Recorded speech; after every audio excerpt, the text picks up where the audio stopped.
Opa, então, boa tarde, boa noite, bom dia a todos. A gente já está indo aqui para, acho que o 22º encontro do livro 1 do Capital, no grupo de leitura da CEP. Capítulo 6, iniciamos hoje. Capital constante e capital variável. Os diferentes fatores do processo de trabalho participam de diferentes modos na formação do valor dos produtos. O trabalho adiciona novo valor ao objeto do trabalho por meio da adição de uma quantidade determinada de trabalho, não importando o conteúdo determinado, a finalidade e o caráter técnico de seu trabalho. Por outro lado, os valores dos meios de produção consumidos reaparecem como componentes do valor dos produtos, por exemplo, os valores do algodão e dos fusos incorporados no valor do fio. Desse modo, o valor dos meios de produção é conservado por meio de sua transferência ao produto, a qual ocorre durante a transformação dos meios de produção em produto, isto é, no processo de trabalho, e é mediada pelo trabalho. Mas como? O trabalhador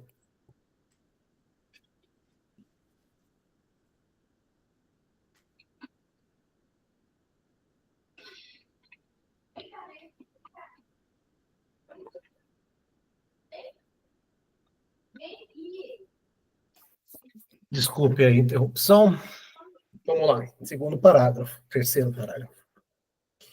O trabalhador não trabalha duas vezes ao mesmo tempo, uma vez para acrescentar valor ao algodão, outra para conservar seu valor anterior, ou, o que é o mesmo, para transferir ao produto, o fio, o valor do algodão que ele trabalha e o valor dos fusos com os quais ele trabalha.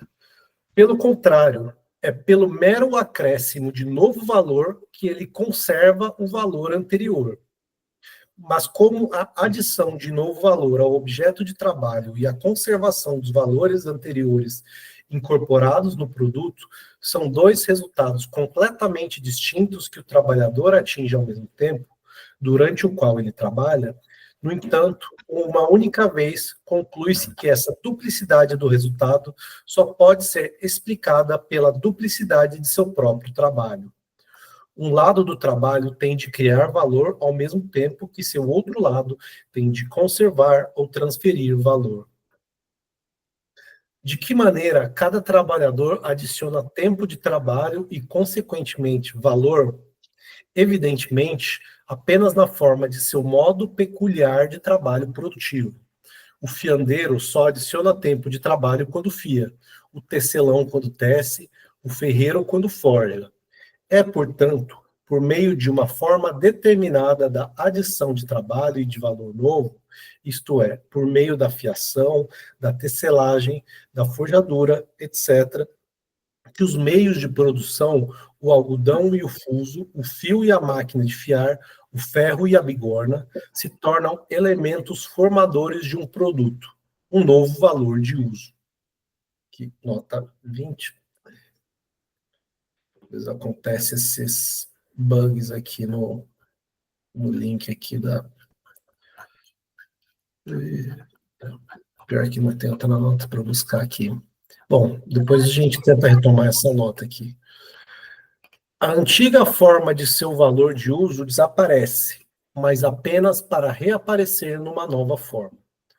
Ora, ao tratarmos do processo de formação do valor, vimos que quando um valor de uso é efetivamente consumido na produção de um novo valor de uso, o tempo de trabalho necessário à produção de um valor de uso já consumido constitui parte do tempo necessário à produção do novo valor de uso.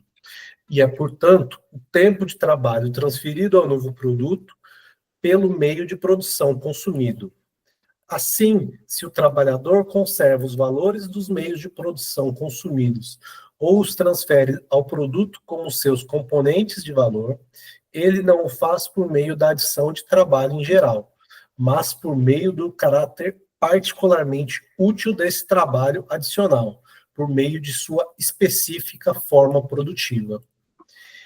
é na forma de uma atividade produtiva orientada a um determinado fim, como a fiação, a tecelagem ou a forjadura, que o trabalho, por seu simples contato com os meios de produção, desperta-os do mundo dos mortos, anima-os em fatores do processo de trabalho e se combina com eles para formar novos produtos. Se o trabalho produtivo específico do trabalhador não fosse a fiação, ele não poderia transformar o algodão em fio e, portanto, tampouco transferir ao fio os valores do algodão e dos fusos. Se, ao contrário, o mesmo trabalhador trocar de ramo e se tornar carpinteiro, ele continuará a adicionar valor a seu material por meio de uma jornada de trabalho. Ele adiciona valor ao material por meio de seu trabalho, e não como trabalho de fiação ou de carpintaria, mas como trabalho abstrato, trabalho social em geral, e adiciona uma grandeza determinada de valor, não porque seu trabalho tem um conteúdo útil particular, mas porque dura um tempo determinado. Portanto, é por sua qualidade abstrata, geral, como dispêndio de força humana de trabalho, que o trabalho do fiandeiro adiciona um valor novo aos valores do algodão e dos fusos, e é em sua qualidade concreta, particular e útil como processo de fiação que ele transfere ao produto o valor desses meios de produção, e com isso conserva seu valor no produto. Daí decorre a duplicidade de seu resultado no mesmo tempo.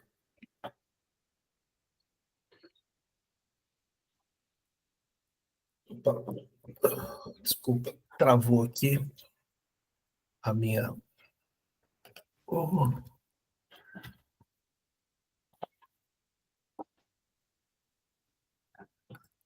Desculpa, pessoal, minha tela travou aqui. Caio, quer entrar de novo? Não sei. Voltou. Agora foi. E aí, meu computador aqui, ele já está pedindo arrego, viu?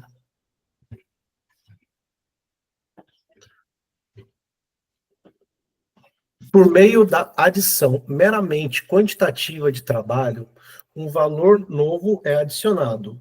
Por meio da qualidade do trabalho adicionado, os valores antigos dos meios de produção são conservados no produto. Esse efeito duplo do mesmo trabalho, decorrência de seu caráter duplo, pode ser detectado em vários fenômenos. Suponhamos que, em consequência de uma invenção qualquer, o fiandeiro possa fiar em 6 horas a mesma quantidade de algodão que ele antes fiava em 36 horas. Como atividade adequada a um fim, útil e produtiva, seu trabalho sextuplicou sua força. Seu produto é 6 vezes maior, 36 libras de fio em vez de 6. Mas as 36 libras de algodão absorvem agora o mesmo tempo de trabalho antes absorvido por 6 libras. A quantidade de trabalho novo que lhe é adicionada é 6 vezes menor do que com o método antigo, portanto, apenas 1/6 do valor anterior. Por outro lado, o valor de algodão agora contido no produto é 6 vezes maior, isto é, 36 libras. Nas 6 horas de fiação, é conservado e transferido ao produto um valor de matéria-prima 6 vezes maior, embora a mesma matéria-prima seja adicionado um novo selo 6 vezes menor. Isso revela a diferença essencial entre as duas propriedades do trabalho, que agem simultaneamente, uma conservando, a outra criando valor. Quanto mais tempo de trabalho necessário é incorporado na mesma quantidade de algodão durante a fiação, maior é o valor novo adicionado ao algodão. Porém, quanto mais libras de algodão são fiadas no mesmo tempo de trabalho, maior é o valor antigo conservado no produto. Suponha, ao contrário, que a produtividade do trabalho de fiação se mantenha inalterada e que o fiandeiro continuasse a necessitar do mesmo tempo de trabalho que antes para transformar 1 libra de algodão em fio. Mas suponha também que ocorra uma variação no valor de troca do algodão, de modo que o preço de uma libra de algodão aumente ou caia 6 vezes. Em ambos os casos, o fiandeiro continuará a adicionar o mesmo tempo de trabalho e, assim, o mesmo valor à mesma quantidade de algodão. E, em ambos os casos, ele produzirá a mesma quantidade de fio no mesmo tempo. No entanto, o valor que ele transferirá do algodão ao fio será ou um sexto do valor anterior ou seu sextuplo. O mesmo ocorreria se o valor dos meios de trabalho aumentasse ou caísse, porém, continuando a prestar o mesmo serviço no processo de trabalho. Se as condições técnicas do processo de fiação permanecem as mesmas e não ocorrer nenhuma variação de valor nos meios de produção, o fiandeiro continuará a consumir, no mesmo tempo de trabalho, a mesma quantidade de matéria-prima e maquinaria, cujos valores permanecem os mesmos. O valor que ele conserva no produto permanece na razão direta do novo valor que ele adiciona a este. Em 2 semanas, ele incorpora ao produto o dobro de trabalho, e assim o dobro de valor de uma semana de trabalho. Ao mesmo tempo, ele consome o dobro de material, que vale o dobro, e desgasta 2 vezes mais maquinaria, que também vale o dobro, de maneira que no produto de 2 semanas, ele conserva o dobro do valor que é conservado no produto de uma semana. Sob condições invariáveis de produção, o trabalhador conserva tanto mais valor quanto mais valor ele adiciona, mas conserva mais valor não porque adiciona mais valor, e sim porque o adiciona sob condições invariáveis independentes de seu próprio trabalho.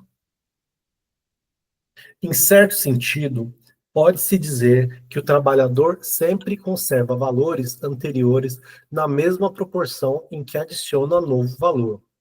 Se o algodão aumenta de 1 para 2 xelins ou cai para 6 pence, o trabalhador continua a conservar no produto de 1 hora de trabalho apenas a metade do valor do algodão que ele conserva no produto de 2 horas de trabalho, independente da variação daquele valor. Se, além disso, a produtividade de seu próprio trabalho variar, seja para cima ou para baixo, ele poderá fiar mais ou menos algodão que antes, e desse modo, conservar no produto de 1 hora de trabalho mais ou menos valor em algodão. Contudo, em 2 horas de trabalho, ele conservará o dobro do valor do que em 1. O valor, se desconsiderarmos sua expressão meramente simbólica nos signos de valor, existe apenas num valor de uso, numa coisa. Abre parênteses.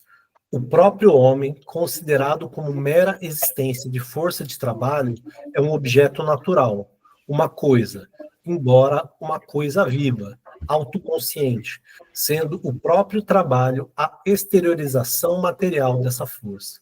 Fecha parênteses. Por isso, a perda do valor de uso implica a perda do valor. Com a perda de seu valor de uso, os meios de produção não perdem, ao mesmo tempo, seu valor. Uma vez que, por meio do processo de trabalho, eles só perdem a figura originária de seu valor de uso, para no futuro ganhar a figura de outro valor de uso.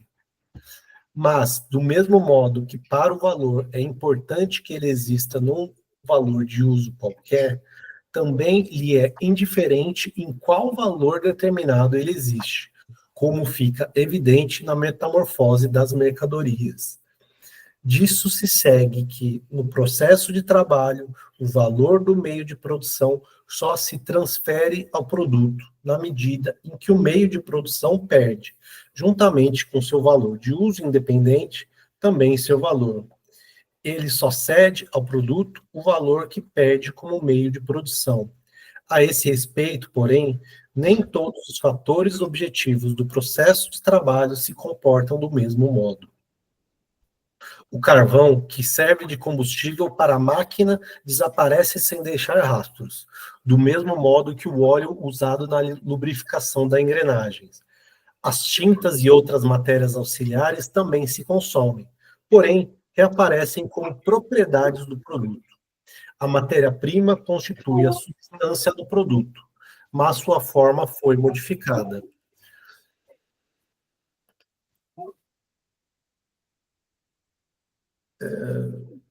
Me perdi aqui. Mas sua forma foi modificada. Desse modo, a matéria e as matérias auxiliares perdem a figura independente com que ingressaram no processo de trabalho como valores de uso, diferentemente do que ocorre com os meios de trabalho propriamente ditos.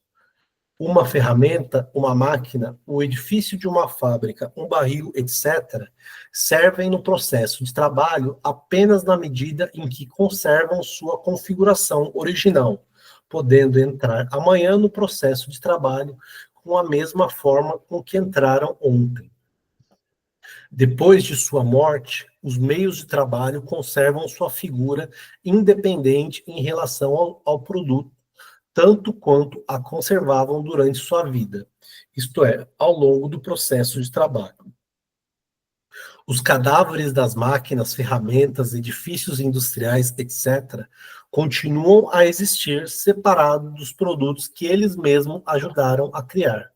Ora, se considerarmos o período inteiro durante o qual tal meio de trabalho serve na produção, desde sua introdução na oficina até o dia de seu banimento ao depósito de sucata, veremos que, durante esse período, seu valor de uso foi integralmente consumido pelo trabalho e, portanto, seu valor de troca foi completamente transferido ao produto. Se, por exemplo, uma máquina de fiar durou 10 anos, deduz-se que, durante esse processo de trabalho, seu valor total foi gradualmente transferido ao produto desses 10 anos. O tempo de vida de um meio de trabalho compreende, portanto, sua repetida utilização num número maior ou menor de processos de trabalho sucessivos. E com o meio de trabalho ocorre o mesmo que com o homem. Todo homem morre 24 horas a cada dia. Porém, apenas olhando para um homem, não é possível perceber com exatidão quantos dias ele já morreu. O que, no entanto, não impede que companhias de seguro, baseando-se na expectativa média de vida dos homens, possam chegar a conclusões muito seguras e, mais ainda, muito lucrativas. O mesmo ocorre com o meio de trabalho. A experiência nos ensina quanto tempo dura, em média, um meio de trabalho. Por exemplo, uma máquina de certo tipo. Suponha que seu valor de uso no processo de trabalho dure apenas 6 dias. Desse modo, a cada dia de trabalho, ele perde, em média, 1/6 de seu valor de uso. E, por conseguinte, transfere 1/6 de seu valor a seu produto diário. Assim, é calculada a depreciação de todos os meios de trabalho. Isto é, por exemplo, sua perda diária de valor de uso e sua correspondente transferência diária de valor ao produto. Esse exemplo demonstra claramente que um meio de produção jamais transfere ao produto mais valor do que o valor que ele perde no processo de trabalho por meio da destruição de seu valor de uso. Se não tivesse valor algum a perder, isto é, se ele mesmo não fosse produto do trabalho humano, o meio de produção não poderia transferir qualquer valor ao produto. Ele serviria de criador de valor de uso, sem servir de criador de valor de troca. Tal é o caso de todos os meios de produção que pré-existem na natureza sem a intervenção humana, tais como a terra, o vento, a água, o ferro dos veios das rochas, a madeira nas florestas virgens, etc. Aqui, como outro fenômeno interessante se apresenta. Suponha que uma máquina tenha, por exemplo, o valor de 1.000 libras e se consuma em 1.000 dias. Nesse caso, 1/1000 do valor da máquina é transferido diariamente a seu produto. Ao mesmo tempo, a máquina inteira continua a atuar, embora com vitalidade decrescente no processo de trabalho. Evidencia-se assim que o fator do processo de trabalho, o meio de produção, entra inteiramente no processo de trabalho, mas apenas parcialmente no processo de valorização. A diferença entre seu processo de trabalho e processo de valorização se reflete aqui em seus fatores objetivos, uma vez que, no mesmo processo de produção, o meio de produção atua de modo inteiro como elemento do processo de trabalho e de modo apenas fracionado como elemento da formação de valor. Aqui, nota 21. Vamos ver. Aqui está funcionando. Aqui só a nota 20, né? Rapidinho. O trabalho dá uma nova criação a uma que foi extinguida. Não se trata aqui de reparos nos meios de trabalho, nas máquinas, nas instalações, nas fábricas, etc. Uma máquina que está em conserto não funciona como meio de trabalho, mas como material de trabalho. Não se trabalha com ela, mas ela mesma é trabalhada, a fim de restaurar seu valor de uso. Para nossos fins, podemos incluir tais trabalhos de reparação como parte do trabalho requerido para a produção dos meios de trabalho. Em nossa exposição, porém, trata-se do desgaste que nenhum doutor pode curar e que acarreta gradualmente a morte. Entre colchetes aqui, daquele tipo de consumo que não pode ser reposto de tempos em tempos e que, no caso de uma faca, a reduziria a um estado tal que o faqueiro diria não valer mais a pena trocar sua lâmina. Fecha colchetes. Em nossa exposição, vimos, por exemplo, que uma máquina entra de modo inteiro em todo o processo singular de trabalho, mas apenas de modo fracionado no processo simultâneo de valorização. A partir daí, podemos julgar a confusão conceitual presente na seguinte passagem. O senhor Ricardo fala que a porção de trabalho que um engenheiro mecânico gasta na construção de uma máquina de confecção de meias está contida, por exemplo, no valor de um par de meias. No entanto, o trabalho total que produziu cada par de meias inclui o trabalho total do engenheiro, não apenas uma porção dele, pois uma máquina confecciona muitos pares, e nenhum desses pares poderia ter sido confeccionado sem qualquer uma das partes das máquinas. O autor, o sabichão, incomumente autossatisfeito, está certo em sua confusão, e, consequentemente, em sua polêmica. Apenas na medida em que nem Ricardo, nem qualquer outro economista, antes ou depois dele, distinguiu com exatidão os dois aspectos do trabalho, e menos ainda, portanto, analisou seus diferentes papéis na formação do valor. Então, aqui. Por outro lado, um meio de produção pode entrar de modo inteiro no processo de valorização, embora entre apenas de modo fracionado no processo de trabalho. Suponha que no processo de fiação, para cada 115 libras de algodão diariamente utilizadas, sejam desperdiçadas 15 libras, que não se transformam em fio, mas em Devil's Dust, aqui é pó do diabo, fibra obtida a partir do algodão ou lã de baixa qualidade. Em A Situação da Classe Trabalhadora na Inglaterra, página 108 e 109, dizemos: e se alguma vez, excepcionalmente, o operário pode comprar um paletó de lã para uso dominical, vai às lojas mais barateiras, onde lhe ofereçam um tecido ordinário, chamado Devil's Dust, pó do diabo, feito, entre aspas, só para ser vendido, não para ser usado, fecha aspas, e que ao fim de 15 dias está esgarçado ou rasgado. Nota da tradução. No entanto, na medida em que esse resíduo é considerado como um elemento normal e inseparável da fiação em suas condições médias, essas 15 libras, embora não constituam elemento do fio, passam a compor o valor do fio tanto quanto as 100 libras que constituem sua substância. O valor de uso de 15 libras de algodão tem de ser transformado em pó para que sejam produzidas 100 libras de fio. A destruição desse algodão é, portanto, uma condição necessária para a produção do fio. E é justamente por isso que ele transfere seu valor ao fio.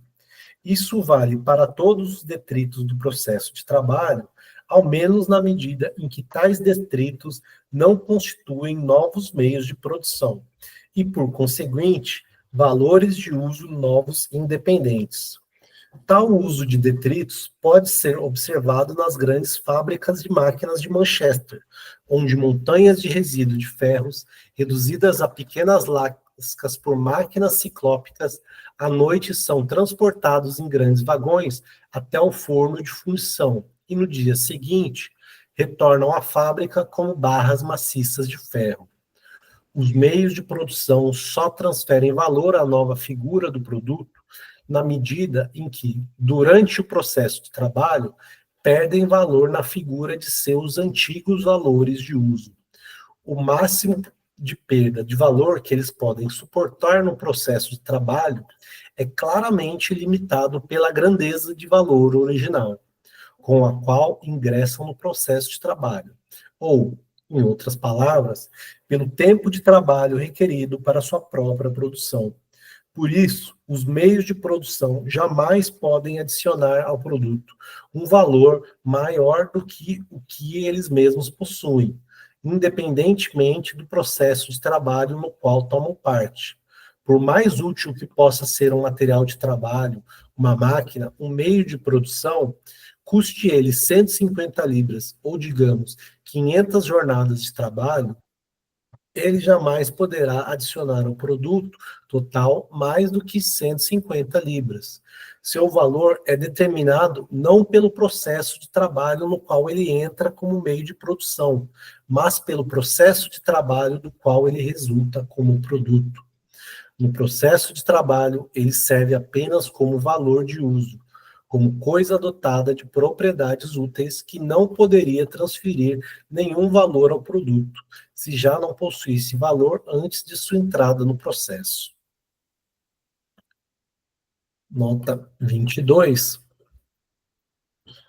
Percebe-se assim o absurdo de JBC, que quer derivar o mais valor, entre parênteses, juro, lucro, renda, fecha parênteses, dos serviços produtivos que os meios de produção, a terra, os instrumentos, o couro, etc., prestam ao processo de trabalho por meio de seus valores de uso. O senhor Wilhelm Roscher, que dificilmente perde uma ocasião de deixar registradas suas fantasias apologéticas, exclama, entre aspas, JBC observa muito corretamente que o valor produzido por um moinho de óleo após a dedução de todos os custos é algo novo, algo essencialmente distinto do trabalho por meio do qual o próprio moinho de óleo foi produzido. Fecha aspas. Wilhelm Roscher, né? Aqui o nome em alemão, nota. Muito correto. O óleo produzido pelo moinho é de fato muito diferente do trabalho realizado para a construção do moinho. E por valor, o senhor Rocha entende coisas como o óleo, pois o óleo tem valor, apesar de a natureza produzir petróleo, mesmo que relativamente em pequena quantidade. Fato que ele parece referir em próxima observação. Abre aspas. Ela, a natureza, não produz quase nenhum valor de troca. Em Rocha, a natureza se relaciona com o valor de troca do mesmo modo como a virgem que admite ter dado à luz a um filho, mas afirma que este era bem pequenininho. O mesmo, entre aspas, sério erudito, observa ainda na continuação da passagem anteriormente citada, abre aspas, escola de Ricardo também costuma subsumir o capital ao conceito de trabalho, como, entre aspas, trabalho poupado, isso é, inabilidoso, porque, de fato, o possuidor de capital realizou, no final das contas, mais do que a mera criação e conservação deste, justamente a abstenção das próprias fruições para o qual ele cobra, por exemplo, juros. Que habilidoso esse método anatômico-fisiológico da economia política, que a partir do mero desejo desenvolve de fato, no final das contas, justamente o valor.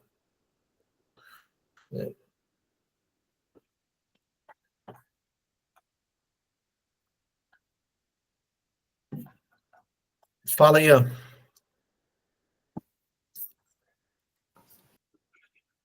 Não, só ia colocar uma questão que acho que permeia o capítulo, né? Nessa questão da classe social, né? Essa relação de classe, né? Entendida aqui, nesse capítulo, a partir da relação entre produtores de mercadorias e vendedores, né? Então, essa relação entre... O Marx, ele estabelece na minha interpretação, uma distinção entre capital constante e capital variável, né? O que está na base dessa distinção é a relação de trabalho e meio de produção, né? Isso que ficou para mim, né? E os exemplos que ele vai dando, né? De como que diminui o tempo de trabalho, né? Quer dizer, com o tempo, você gastava tantas horas para produzir X algodão. Depois ele vai explicar, né? O que incide nesse tempo de trabalho, né? Pode ser a maquinaria, pode ser a maquinofatura, enfim. Mas o que está para mim aí é a ideia de classe social, né? Muito que não tá aqui atrelada à renda, por exemplo, né? Não há discussão de renda, de estratos, de estratificação. A concepção aqui é uma concepção que tem uma relação social fundante entre o trabalhador e o limbo, por exemplo, né? Então, isso era uma questão, né? Essa questão é uma questão sempre polêmica, essa questão das classes, né? Isso aí, na tradição marxista, dá pano para manga, né?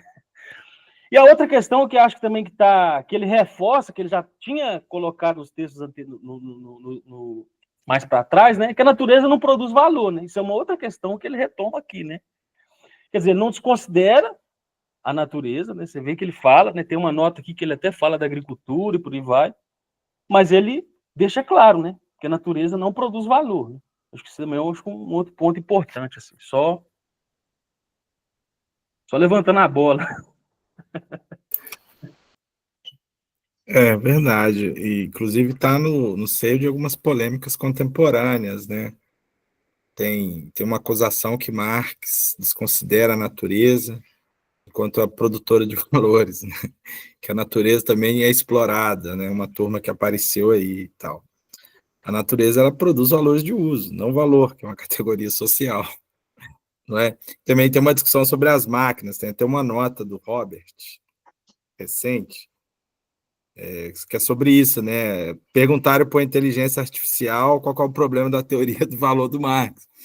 Aí parece que a inteligência artificial responde que não ter incorporado as máquinas na criação de valor.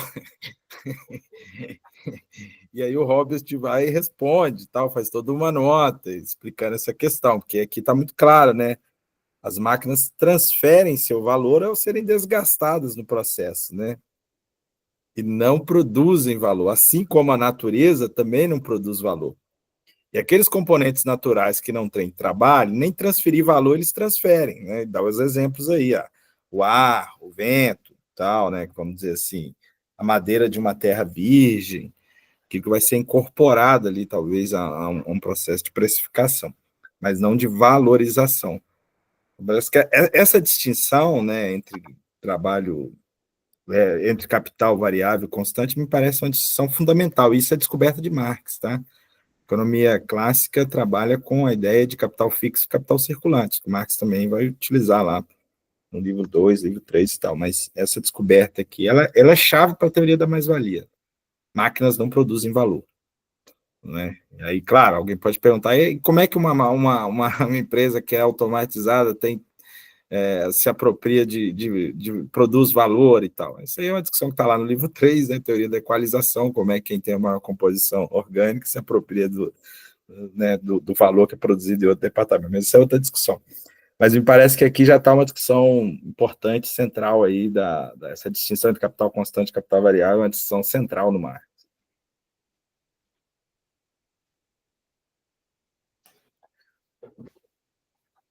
Bom, só rapidamente para a gente voltar aqui à leitura, eu gostei da observação do Ian, né?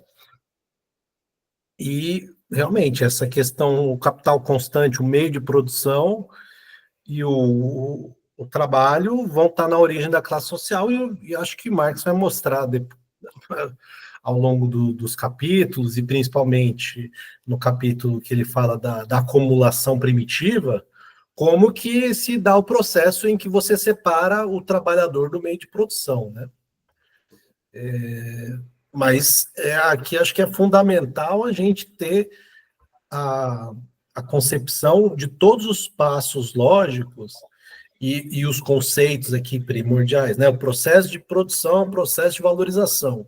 Então, qual que é a diferença de cada uma e o que cada uma das mercadorias como meio que vão se apresentar como meio de trabalho, como matéria-prima, como capital fixo, vão se colocar nesse processo de trabalho e, consequentemente, nesse processo de valorização. E sobre a questão da natureza, eu acho assim, que se alguém falar que Marx desconsidera a natureza, com certeza não é o Capital. No capítulo anterior, o Marx define o que é o processo de trabalho. É a interação entre homem e transformação da natureza, né? Então, assim, é uma coisa que eu acho assim, tão fundamental, né? Que eu acho assim, muito engraçado esse tipo de crítica, assim, né? Realmente eu acho bastante alto nível, baixo nível, né?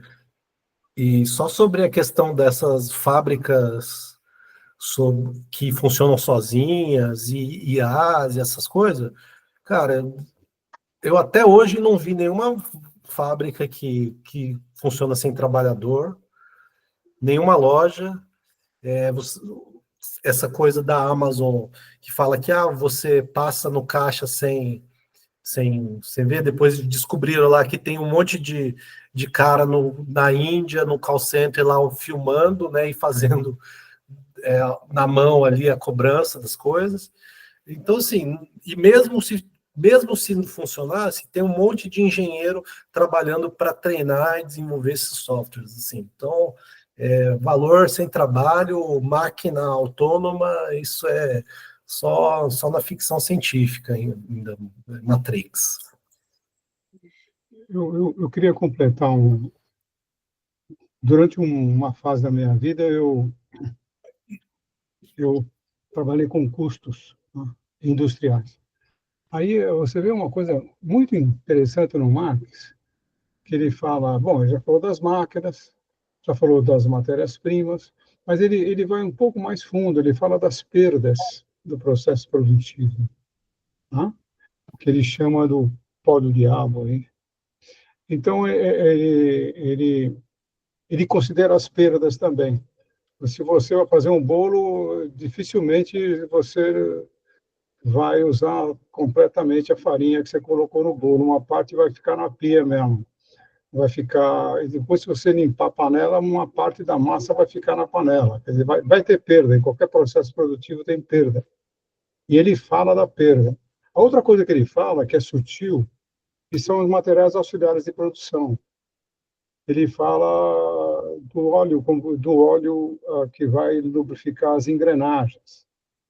Ele poderia falar também da caldeira, que vai produzir o vapor, que vai acionar as máquinas. Então, são materiais auxiliares. E ele parece que o Engels era dono de uma fábrica, por isso que ele usa muito a indústria têxtil como modelo, que ele deve ter visitado a fábrica do Engels, né? Então, ele fala bastante do processo de fiação, que era a indústria, além da produção de locomotivas, era também a área produtiva mais desenvolvida na época, que era a indústria têxtil, né? Mas ele vai fundo, ele realmente ele investigou esse processo produtivo. Então, era isso. Bom, eu só adicionaria que, como alguém que já trabalhou bastante com essa questão de contabilidade e custo, eu acho que o Marx estudou muito essa questão da contabilidade das empresas e usou isso como transformou isso como insumo para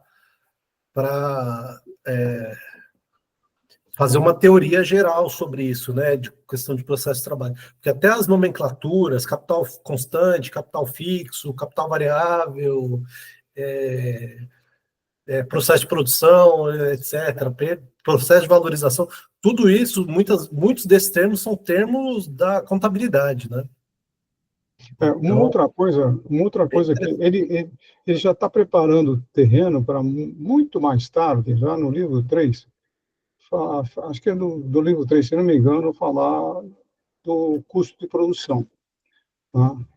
Ele já está introduzindo isso. O que ele fala meio en passant, é o problema do capital como fator produtivo. Ele critica o capital como fator produtivo. O capital não é um fator produtivo. Quer dizer, o fato do capitalista ter investido, ter isso, ter tido uma poupança anterior, ele fala assim, olha, isso aí não é fator de produção. Tá? Essa distinção do capital não entrar como fator de produção é algo assim, é uma mudança muito grande, né, em toda a teoria. Ele fala assim, olha, uma coisa é juro, ele fala, olha, tem outros tipos de despesa que vão entrar no livro 3, isso fica mais claro, mas ele fala assim, olha, não, fatores de produção, não confunda o capital com o fator de produção. Fator de É porque produção, ele não usa esse termo, fator de produção. Fator de produção é um termo que se usa agora, né? Os isso porque componentes. a teoria vulgar, né, Fernando, dos custos de produção, né, que o valor agregado é constituído dos custos, né, o capital gera o lucro, os juros, a terra gera renda, né, e o trabalho gera o salário, né, a famosa trindade que ele critica lá no livro 3, né, teoria vulgar.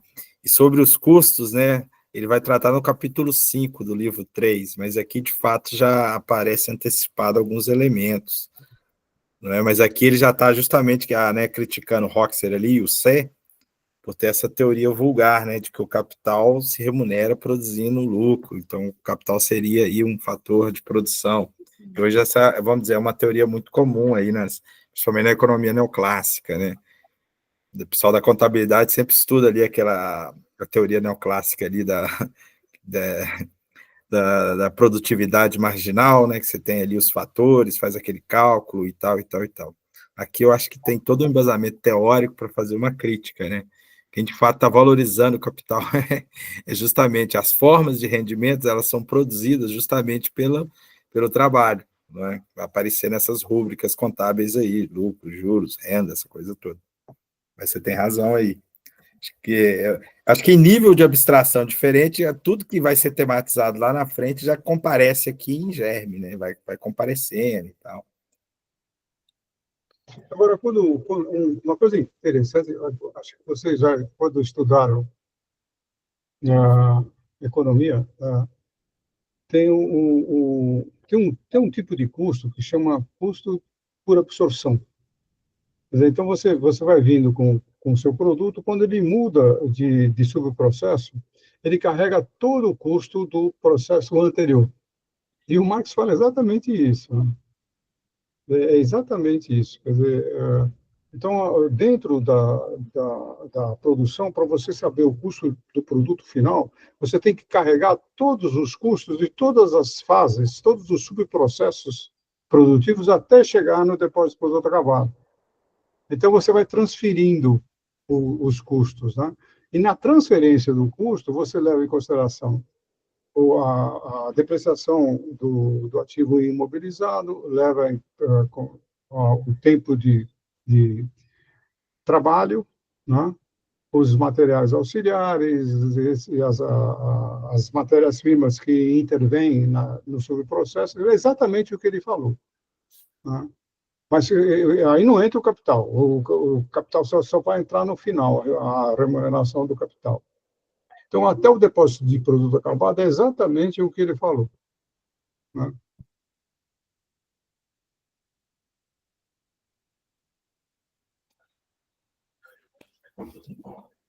Bom, Camaradas, foi dando meu horário aqui. Acabou que a gente foi conversando, foi dando meu horário. não, não tem problema. Ale, acho que você pode sair, a gente continua aqui a gravação, ou se você sair, vai terminar a gravação. Bom, de qualquer forma, se parar a gravação, a gente continua conversando aqui mais um pouquinho, lendo. Isso que eu não sei, se para a gravação se eu sair. Eu vou mas não sair tem problema. Se parar, a gente continua aqui, paciência também. Então, beleza, então, camaradas. Até semana que vem. Valeu. Valeu, Ale. Até daqui 2 semanas, que é carnaval, né?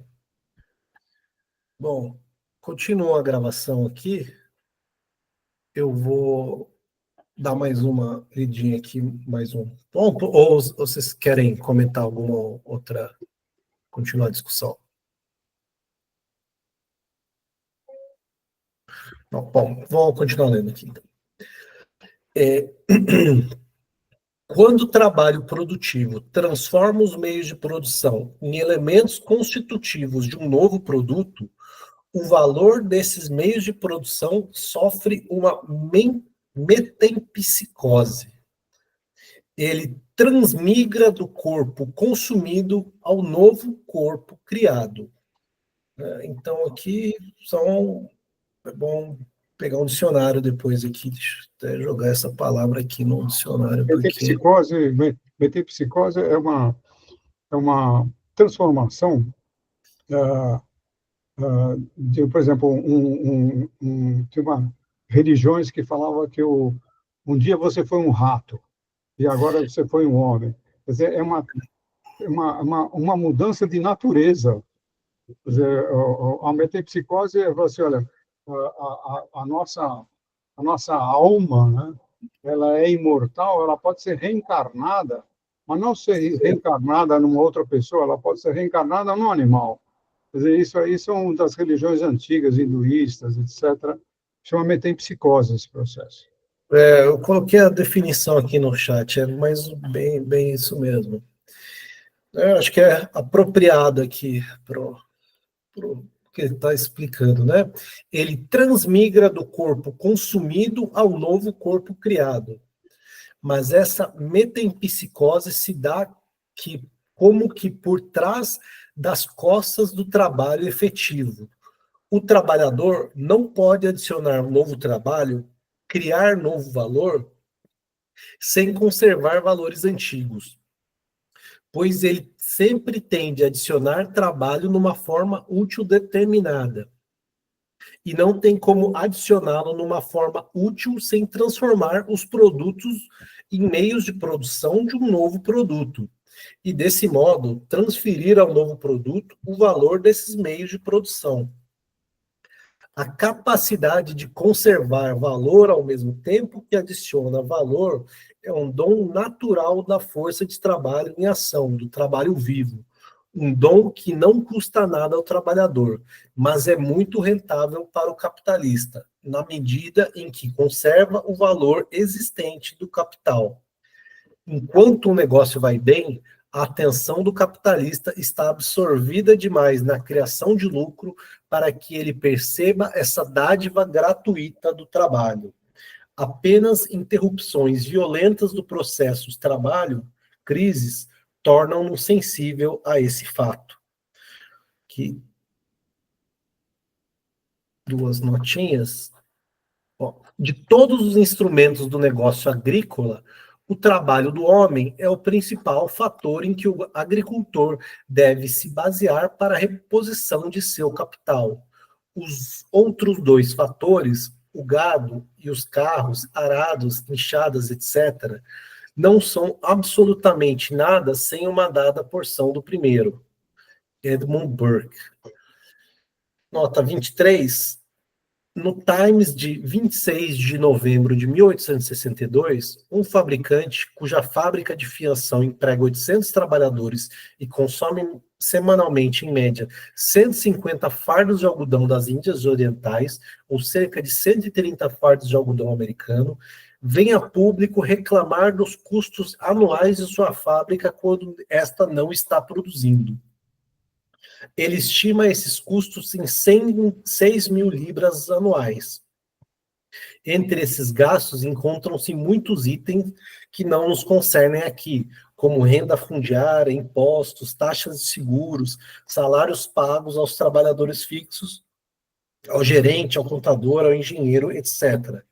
A isso ele acrescenta, então, 150 libras de carvão para o aquecimento esporádico da fábrica e para o funcionamento eventual da máquina a vapor, além dos salários dos trabalhadores que trabalham apenas ocasionalmente para manter a maquinaria em forma. Por fim, são computados 1.200 libras para a depreciação da maquinaria. Aqui, entre aspas, o tempo e as suas causas naturais da degradação não suspendem sua ação porque a máquina a vapor parou de funcionar, fecha aspas. E ainda afirma enfaticamente ter estimado em apenas 1.200 libras esse valor de depreciação pelo fato de sua maquinaria já estar altamente desgastada. Né? Então, o capitalista sempre reclamando, né? O que é realmente consumido nos meios de produção é seu valor de uso, e é por meio desse consumo que o trabalho cria produtos. Seu valor não é de fato consumido, e tampouco pode ser reproduzido. Ele é conservado não porque ele próprio seja objeto de uma operação no processo de trabalho, mas porque o valor de uso no qual ele originalmente existia desaparece, embora apenas para se incorporar em outro valor de uso. O valor dos meios de produção reaparece assim no valor do produto, porém não se pode dizer que ele seja reproduzido. O que é produzido é um novo valor de uso, no qual reaparece o antigo valor de troca. Aqui, mais duas notas, né? 24, 25. Consumo produtivo, 2 pontos. Quando o consumo de uma mercadoria é uma parte do processo de produção. Nesses casos, não há nenhum consumo de valor. Né? Newman, Elementos de Economia Política. Nota 25. Num compêndio norte-americano, que talvez tenha sido reeditado umas 20 vezes, lê-se: não importa sob que forma o capital reaparece.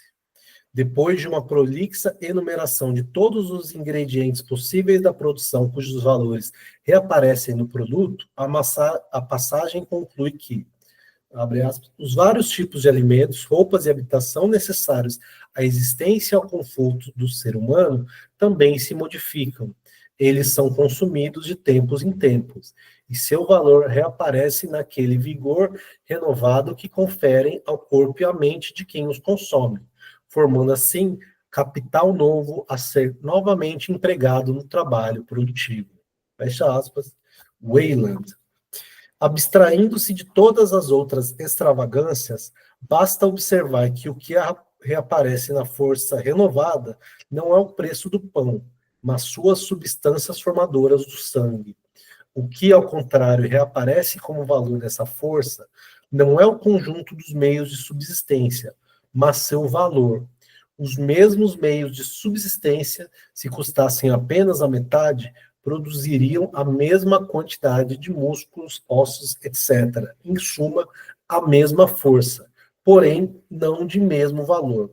Essa confusão de valor com força, somada a toda a indefinição farisaica de nosso autor, esconde a tentativa, certamente vã, de obter um mais valor a partir de meras reaparições de valores preexistentes. Então, aqui é realmente o valor né, reaparecendo, né, como o valor como criador e transformador. Bom, o Bruno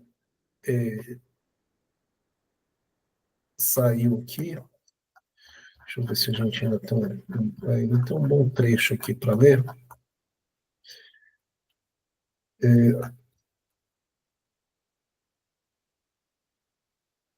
Bom, vou ler mais esse trecho aqui, vou ler mais uns 5 minutinhos. E aí a gente faz nossas considerações finais. Diferente é o que ocorre com o fator subjetivo do processo de trabalho, a força de trabalho em ação. Enquanto o trabalho, mediante sua forma orientada a um fim, transfere ao produto o valor dos meios de produção e nele o conserva, cada momento de seu movimento cria valor adicional, valor novo. Suponha, por exemplo, que o processo de produção seja interrompido no momento em que o trabalhador tenha produzido um equivalente do valor de sua própria força de trabalho, tendo adicionado ao produto, em 6 horas de trabalho, digamos, um valor de 3 xelins. Tal valor constitui o excedente do valor do produto acima da parcela desse valor que é devida aos meios de produção. Ele é o único valor original surgido no interior desse processo. A única parte do valor do produto criada pelo próprio processo. Não podemos nos esquecer, é claro, de que esse novo valor não faz mais do que repor o dinheiro desembolsado pelo capitalista na compra de força de trabalho e gasto pelo trabalhador em meios de subsistência. Quanto aos 3 xelins gastos, o novo valor de 3 xelins reaparece apenas como reprodução, mas ele é efetivamente reproduzido, e não apenas aparentemente, como ocorre com o valor dos meios de produção. A substituição de um valor por outro é mediada aqui por uma nova criação de valor. Já sabemos, no entanto, que o processo de trabalho pode durar além do tempo necessário para reproduzir e incorporar no objeto de trabalho um mero equivalente do valor da força de trabalho. Em vez de 6 horas, que aqui seriam suficientes para essa reprodução, o processo dura, digamos, 12 horas. Assim, por meio da ação da força de trabalho, não apenas seu próprio valor se produz, mas também se produz um valor excedente. Esse mais valor constitui o excedente do valor do produto sobre o valor dos elementos formadores do produto, isto é, dos meios de produção e da força de trabalho. Em nossa exposição dos diferentes papéis desempenhados pelos diversos fatores do processo de trabalho na formação do valor do produto, caracterizamos as funções dos diversos componentes do capital em seu próprio processo de valorização. O excedente do valor total do produto sobre a soma dos valores de seus elementos formadores é o excedente do capital valorizado sobre o valor do capital originalmente desembolsado. Meios de produção de um lado e força de trabalho do outro não são mais do que diferentes formas de existência que o valor do capital originário assume ao se despojar de sua forma dinheiro e se converter nos fatores do processo de trabalho. Portanto, a parte do capital que se converte em meios de produção, isto é, em matérias-primas, matérias auxiliares e meios de trabalho, não altera sua grandeza de valor no processo de produção. Por essa razão, denomino a parte constante do capital, ou mais sucintamente, capital constante. Por outro lado, a parte do capital constituída de força de trabalho modifica seu valor no processo de produção. Ela não só reproduz o equivalente de seu próprio valor, como produz um excedente, um mais-valor, que pode variar, sendo maior ou menor de acordo com as circunstâncias. Essa parte do capital transforma-se continuamente de uma grandeza constante numa grandeza variável. Denominam, por isso, parte variável do capital, ou mais sucintamente, capital variável. Os mesmos componentes do capital que, do ponto de vista do processo de trabalho, distinguem-se como fatores objetivos e subjetivos, como meios de produção e força de trabalho, distinguem-se do ponto de vista do processo de valorização como capital constante e capital variável. Então, acho que é uma boa hora aqui, né, para parar, porque ele chegou, então, enfim, à definição que ele vai colocar aqui de capital constante e capital variável. Capital constante, matérias-primas, matérias auxiliares, meios de trabalho, né? Aquilo que o trabalhador trabalha, ele simplesmente mantém o valor durante o processo de trabalho, não aumentam, não geram mais valor, né? Por isso, constante, né? E o valor, a força de trabalho, esse sim, cria valor, né? Reproduz e pode, o tanto de trabalho que é, de valor que é adicionado nesse processo, ele é variável, ele pode ser mais ou menos, né? Então, por isso, esse valor varia. E aí, a definição do capital variável. E é isso por hoje. Querem fazer algum último comentário? Vai lá, Ian. Não, eu só queria brevemente colocar que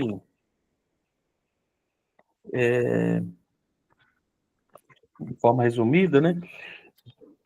Parece que no processo de valorização há uma dimensão que desaparece. E parece que essa dimensão é o valor de uso, né? E aí ele tenta demonstrar que não, né?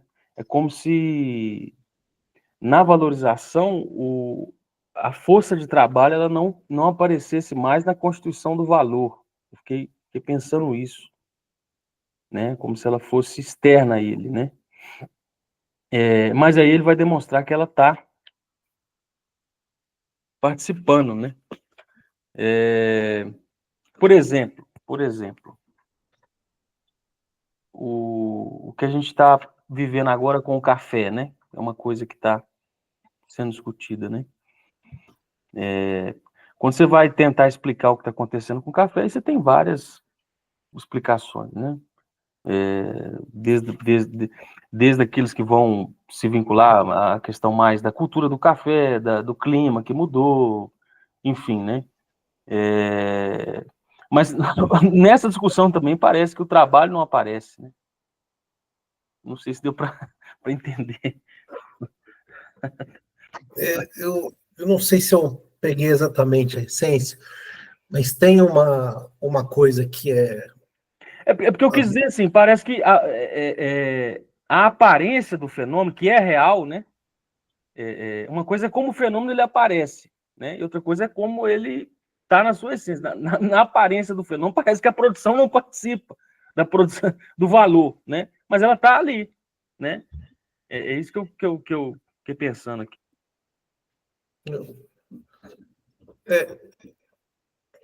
Uma coisa que às vezes me ajuda quando eu fico um pouco confuso no Marx é tentar pensar qual que é as dialéticas assim envolvidas, né? Quais são as duas forças aqui opostas? E aqui tem uma parte concreta do processo de trabalho. Estou pensando no processo de trabalho. Tem uma parte que é concreta e específica, que ele fala lá. Todo trabalho ele é concreto e específico. É fiação de algodão, é produção de café que você falou. E o capital constante, né, ele está ali, é a terra, as ferramentas, é o adubo para o café, é a semente. Porém, o processo geral, ele é abstrato, né? Então, a gente pensa no processo de valorização, cada uma desses componentes que eles são reais e concretos e efetivos, eles funcionam num sentido abstrato, né? A, vamos dizer assim, a força da roçadeira que vai cavar o buraco onde você vai plantar o café, uma enxada pode cavar X mil buracos ao longo disso, e pouco a pouco esse valor vai sendo transferido para cada uma dessas plantas, cada uma dessas sementes do café, né? Porém, todo trabalho específico em abstrato, não existe produto que não passe pelo trabalho, né? Esse que é o ponto. Não existe nenhum valor de uso efetivo, real, que não passe pelo trabalho, por mais que a gente queira acreditar que sim, né? Sobre esse, talvez um parênteses, assim, que eu achei muito interessante, que às vezes é bom para a gente, às vezes, se desligar dessas ilusões de IA e etc. Eu estava vendo o Nicoleles, sabe quem que é? O Miguel Nicoleles? Tem feito vários... Cara, é Tem neurocientista. médico, né? Ele estava falando... Neurocientista. Ele é médico, tudo, cara. Mas, assim, ele falou de um estudo, eu achei muito interessante. Os matemáticos fizeram um estudo, eles estressaram essas IAs, né? Então, o que acontece? A IA, ela é um ciclo de retroalimentação. Ela gera conteúdo e daí ela volta e vê todo o conteúdo que está ali e continua gerando, né? É um ciclo total. E ela produz conteúdo, consome conteúdo para gerar conteúdo. Acontece que chega um ponto que essas IAs elas geram mais conteúdo do que você tem de conteúdo original, né? E o que acontece com esses modelos quando isso acontece? Quando você começa a ter muito conteúdo gerado pela própria IA, ela meio que dá uma quebra, dá um crash no sistema. Por quê? Porque o sistema de IA ele vai fazendo essas correlações entre o que já tem. Então, para a IA continuar funcionando, tem que ter humanos gerando novo conteúdo. Então, assim, a gente está falando no maior nível de abstração, né, de que basicamente bits and bytes ali no fim das contas, e esse modelo ele ainda é totalmente dependente do trabalho humano, né? Então, acho que esse que é o grande ponto que o Marx vai falar, dizer que, olha, o constante, a matéria-prima, esse capital, ele não gera valor, porque não tem como existir... Tem como existir trabalho sem meio de produção, né? Porque o trabalho humano pode ir diretamente na natureza virgem, e criar alguma coisa disso. Mas a natureza virgem sem o humano, né? Ela não vai criar produto, né? Embora existam milhões de processos naturais, assim.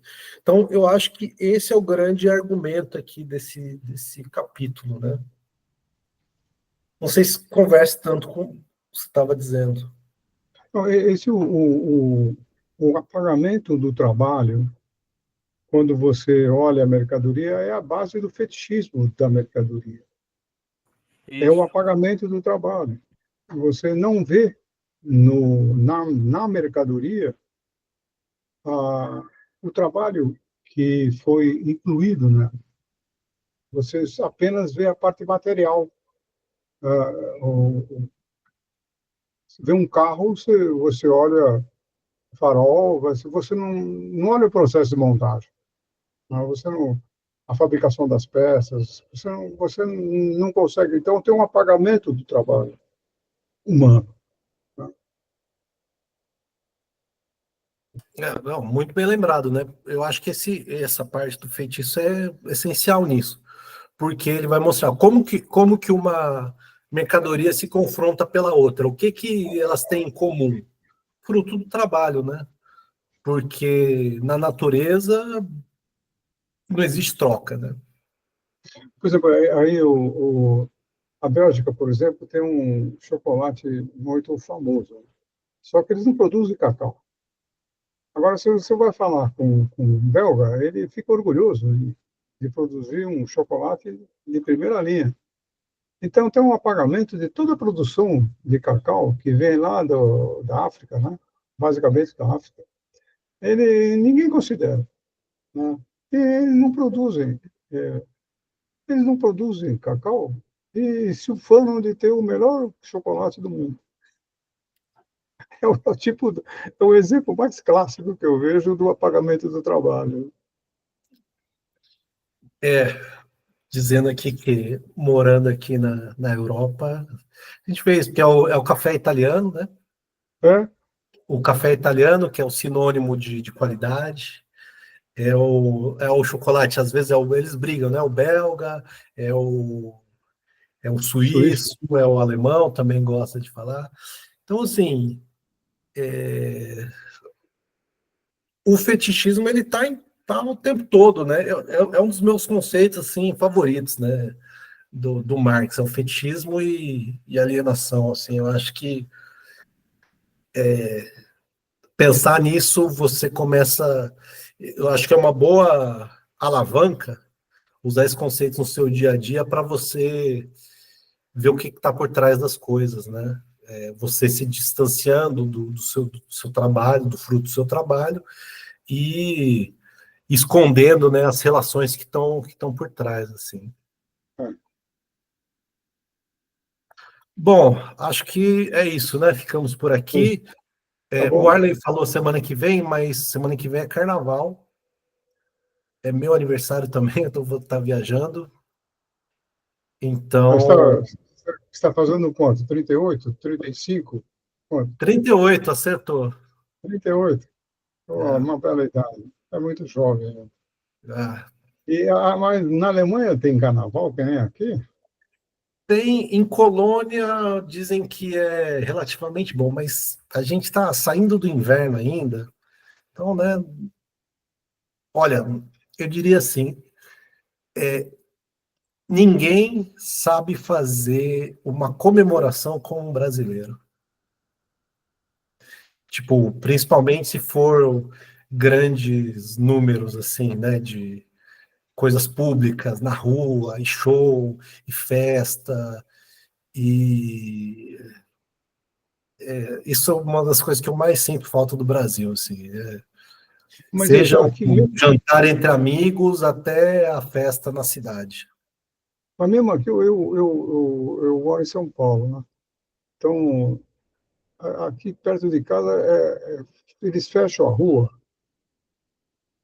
e fica uma coisa privada, sabe? Você não pode. Se um cara vende cerveja que não é dele, e a turma chega os segurança lá e bate no cara. Tem todo o vendedor de cerveja tem que ser do cara. Então eles fecham a rua, cobram entrada. Pá. Então agora no Rio não. O Rio é bem mais popular. Em Olinda é bem mais popular. Tem aqueles cordões tradicionais, a turma se diverte mais. Aqui em São Paulo é meio triste. Eu não, tem raras, tem alguns blocos assim tradicionais, mas são poucos. Mas no Rio não, o Rio é muito bacana. Né? Não aquela porcaria daquela escola de samba, lá, que aquilo lá é para inglês ver, né? Mas em Olinda é muito legal também. É, Na Bahia agora ficou comercializado completamente, né? não. BH é muito bom também, viu? BH é tipo o Rio, é bem Melhorou muito, parecido né? com o Melhorou Rio. bem desses últimos anos para cá. Retomaram, né, o carnaval de rua em Belo Horizonte. Eu fui há uns 6, 7 anos atrás. Foi bem bom, achei legal. É. Bom, pessoal, Bom, tá, então, bom então, carnaval. bom carnaval aí para todos. Obrigado. Tudo de bom. Tchau, tchau. Tchau, Um tchau. abraço. Tchau, Leandro. Valeu, Tchau, Caio. Valeu. felicidade, valeu. Tchau, Feliz tchau. aniversário, Caio. Obrigado, obrigado.